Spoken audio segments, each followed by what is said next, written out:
Hello students, आज हम psychology practical का फर्स्ट प्रैक्टिकल आपको समझाएंगे जिसका नाम है एजुकेशनल इंटरेस्ट रिकॉर्ड और इसका निर्माण किया है डॉक्टर एस.पी. कुलश्रेष्ठ ने और इस प्रैक्टिकल के पब्लिशर है नेशनल साइकोलॉजिकल कॉरपोरेशन। अब हम बात करते हैं इस प्रैक्टिकल की मेन पॉइंट्स की। तो सबसे पहले बात आती है कि इस प्रैक्टिकल की प्रॉब्लम क्या है, यानी आप प्रॉब्लम क्या लिखेंगे, है ना। जब भी हम कोई टेस्ट लगाते हैं तो कोई ना कोई प्रॉब्लम होती है या समस्या होती है, तभी हम उस टेस्ट को अप्लाई करते हैं। तो यहाँ पे आप देखेंगे कि परीक्षार्थी यानी कि सब्जेक्ट की शैक्षिक रुचि एजुकेशनल इंटरेस्ट द्वारा शैक्षिक रुचि का मापन करना। ठीक है, इस टेस्ट में हम किसी भी स्टूडेंट की एजुकेशनल इंटरेस्ट क्या है उसको हम चेक करते हैं। इसमें एज लिमिट है 12 टू 18 ईयर्स, 12 से 18 वर्ष। वैलिडिटी है 0.78, रिलायबिलिटी है 0.76 और नॉर्म्स है इसके educational interest area.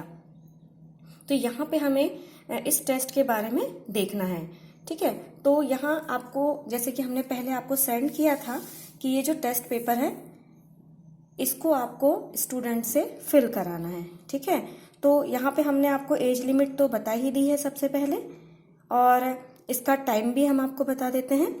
Time limit है इसकी 7 से 10 मिनट्स। ठीक है, तो चलिए सबसे पहले हम एजुकेशनल इंटरेस्ट रिकॉर्ड के इस पेपर को देखते हैं। सबसे पहले आप यहाँ पे देखेंगे, नाम लिखेंगे, उसकी क्लास लिखेंगे।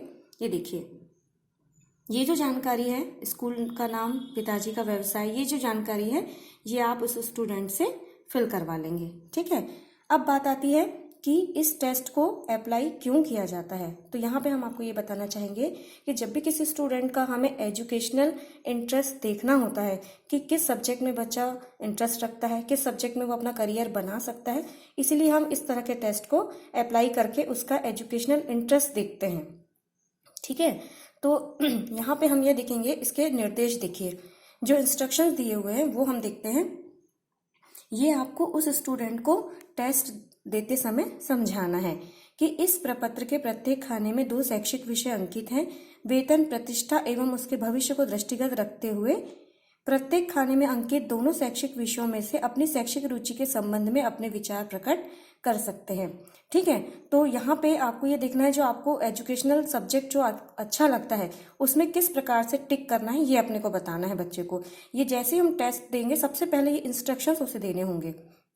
तो यहाँ पे देखिए पहला पॉइंट, यदि आप किसी कॉलम के खाने का पहला विषय पसंद करते हैं तो नंबर 1 के सामने सही का चिन्ह लगाइए, है ना। फिर यदि आप खाने के, जैसे ये दिया है देखिए, यदि नंबर 1 का बच्चा पसंद करता है तो नंबर 1 पे टिक करेगा। फिर सेकंड है, यदि आप खाने का दूसरा शैक्षिक विषय पसंद करते हैं तो नंबर 2 के सामने टिक करना है। ये देखिए यहाँ पे नंबर 2 पे क्लिक किया हुआ है। फिर है, यदि आप किसी कॉलम के दोनों शैक्षिक विषय पसंद करते हैं तो 1 और 2 दोनों के सामने आपको राइट का निशान लगाना है, देखिए, है ना।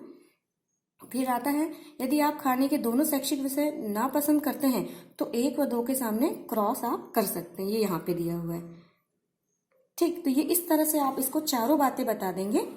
जो आपके पास जो फोटोकॉपी है उसमें भी इंस्ट्रक्शंस लिखे हुए हैं, ताकि जैसे ही आप स्टूडेंट को देंगे तो ये सबसे पहले आपको ये चीजें बतानी होंगी। इसी प्रकार प्रत्येक खाने के शैक्षिक विषयों के संबंध में आपको अपनी रुचि अरुचि व्यक्त करनी है तथा कोई भी कॉलम आपको खाली नहीं छोड़ना है। यदि इस बारे में आपको कोई शंका हो तो पूछ लीजिए। यहाँ पे ये मतलब है, यदि बच्चे को कोई चीज समझ में नहीं आ रही है तो वो आपसे डायरेक्ट पूछ सकता है, लेकिन इसको ब्लैंक नहीं छोड़ना है। अब आता है बात, इस प्रपत्र के लिए यद्यपि कोई सीमा नहीं है फिर भी शीघ्रता से उत्तर दीजिए।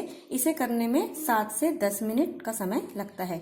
ठीक है, यानी इस टाइम लिमिट में यदि स्टूडेंट उसको फिल कर लेता है तो ये बहुत अच्छी बात होगी। समस्त खानों में अपने शैक्षिक विषय की पसंद अंकित करने के पश्चात प्रपत्र वापस कर दीजिए। यानी कि जब आप ये पूरा फिल कर लेंगे तो ये स्टूडेंट आपको पूरा फिल करने के बाद आपको ये प्रपत्र को या रिकॉर्ड को रिटर्न कर देगा।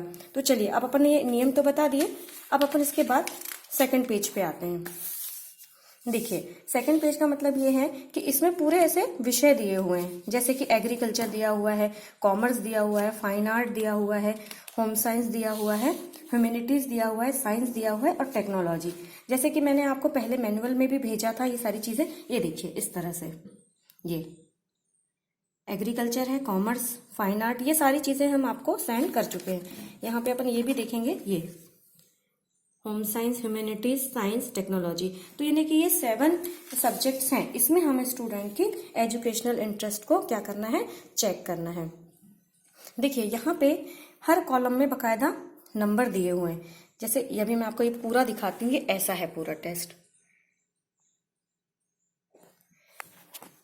अब देखिए जैसे यहाँ पे एग्रीकल्चर AG1 है, जैसे कॉलम बच्चा पूरा फिल करेगा, उसके बाद जब वो आपको रिटर्न करेगा तो उसके बाद आपको कैसे कैलकुलेशन करना है वो हम आपको बताते हैं। जैसे यहाँ दिया है AG1, ठीक है। AG1 में देखिए पशुपालन, फसल विज्ञान एवं फसल कृषि इंजीनियरिंग ये सब आएगा। तो ठीक है, AG1 का जो टोटल है, आप देखिए एरो बना हुआ है, तो AG1 में बच्चा जितना भी टिक करेगा, जैसे मान लो उसने पशुपालन पे टिक किया तो वहां पे आप नंबर 1 देंगे, यदि कृषि इंजीनियरिंग में किया तो वहां पे नंबर 1 देंगे। इस तरह से आप क्या करेंगे, टोटल AG1 का जो टोटल है वो यहाँ पे नीचे लिखेंगे, ठीक है। अब बात आती है AG2 की, तो AG2 का टोटल आपको यहाँ क्या लिखना है, यहाँ लिखना है आपको। ये देखिए यहाँ AG2 लास्ट में आपको लिखना है, ठीक है। तो यहाँ पे जब भी बच्चा किसी भी चीज में टिक करेगा तो आपको 1 मार्क्स देना है, ठीक है। यहाँ पे ऐसे वो करेगा टिक, AG1 का आ जाएगा, यहाँ AG2 का टिक आ जाएगा, ठीक है। इसी तरह से कॉमर्स का भी देखिए, फाइन आर्ट का भी, होम साइंस का भी, ह्यूमैनिटीज का भी, साइंस का भी और टेक्नोलॉजी का भी। इस तरह से जब वर्टिकल टोटल होगा तो वो पूरे 1 वाले कॉलम होंगे, और हॉरिजॉन्टल टोटल में क्या हो जाएगा, आपके सेकंड वाले कॉलम होंगे।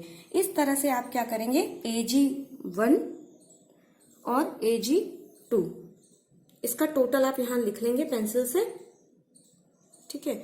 अब ये पूरे सब्जेक्ट का जब आप टोटल कर लेंगे तो फिर वो टोटल जितना आया है वो आपको यहाँ पे इस कॉलम में लिखना है। ये देखिए इसमें पूरा क्लियर दिया हुआ है कि जो भी उसके एरिया हैं, जैसे agriculture, commerce, fine art, humanities, home science, science, technology, इसमें AG1 AG2 का ग्रैंड टोटल, कॉमर्स का टोटल, फाइन आर्ट का टोटल, यहाँ पे सभी जो 1 और 2 के टोटल हैं वो आप लिखेंगे, ठीक है। अब बात आती है ये ग्राफ की। जैसे कि हमें प्राप्तांक प्राप्त हो गए हैं, बच्चे ने किस विषय में कितने नंबर लाया है, उसके बाद हम यहाँ से ग्राफ बनाएंगे। देखिए ग्राफ में क्या होगा, जैसे कि हमें यहाँ पे टोटल मिल जाएगा, ठीक, और यहाँ पे आप ग्राफ देख रहे हैं, सबसे पहले एग्रीकल्चर सब्जेक्ट है तो आप उसी से स्टार्ट करेंगे। AG में यानी कि एग्रीकल्चर में स्टूडेंट ने जितने भी मार्क्स लाया है, ये देखिए मार्क्स का डिस्ट्रीब्यूशन भी यहाँ दिया हुआ है, इससे आप उस ग्राफ को स्टार्ट करेंगे, ठीक है। जैसे ये बना हुआ है, देखिए, है ना। यहाँ पे जो भी सब्जेक्ट में बच्चे ने मार्क्स लाया है उसके हिसाब से आपको यहाँ पे ग्राफ को बनाना है, और ये कॉलम फिल करने के बाद बनेगा।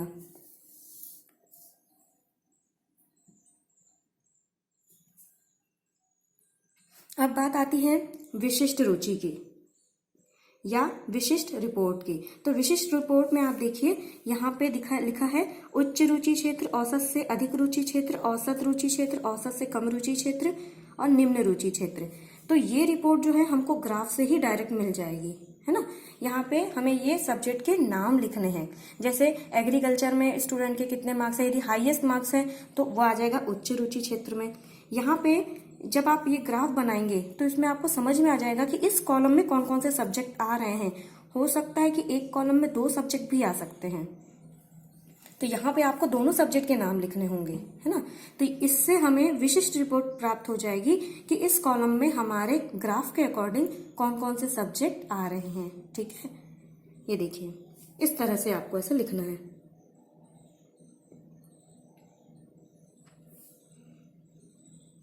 अब बात आती है सामान्य रिपोर्ट की। सामान्य रिपोर्ट का मतलब ये है कि सबसे ज्यादा हाईएस्ट मार्क्स स्टूडेंट ने जिसमें लाया होगा वो लिखेंगे, फिर सेकंड नंबर पे जिसमें मार्क्स होंगे वो, फिर थर्ड, और फिर सबसे कम नंबर जिसमें लाया होगा वो आपको सामान्य रिपोर्ट यहाँ पे प्रैक्टिकल में लिखनी होगी। तो ये देखिए यहाँ पे सबसे इम्पोर्टेंट बात है कि आप उसको सही इंस्ट्रक्शंस दें और आप स्वयं खुद भी टोटल बिल्कुल सही करें सब्जेक्ट का, और उसके बाद ग्राफ आपका सही होना चाहिए। विशिष्ट रिपोर्ट में हमारे 1 से 2 सब्जेक्ट आ सकते हैं, लेकिन सामान्य रिपोर्ट में हमें सिर्फ सिंगल सब्जेक्ट लिखना है। यदि किसी सब्जेक्ट में 2 समान अंक है तो बात अलग है, लेकिन हमें लिखना सबसे टॉप में जिसने नंबर लाया है वो लिखना है, सेकंड, फिर थर्ड, फिर सबसे कम। यहाँ पे हम 2 सब्जेक्ट नहीं लिखेंगे। 2 सब्जेक्ट हम उस कंडीशन में लिखेंगे जब बिल्कुल ही अंक उनके समान होंगे। ठीक है, इस तरह से एजुकेशनल इंटरेस्ट रिकॉर्ड का जो प्रपत्र है वो रिकॉर्ड आपको सॉल्व करना है। सिर्फ आपको इतना ध्यान रखना है कि ग्राफ आपका सही बनना चाहिए, क्योंकि उसी से विशिष्ट रिपोर्ट प्राप्त होगी और सामान्य रिपोर्ट भी। तो ये आपको इस तरह से एजुकेशनल इंटरेस्ट बच्चों का आप कैलकुलेट कर सकते हैं।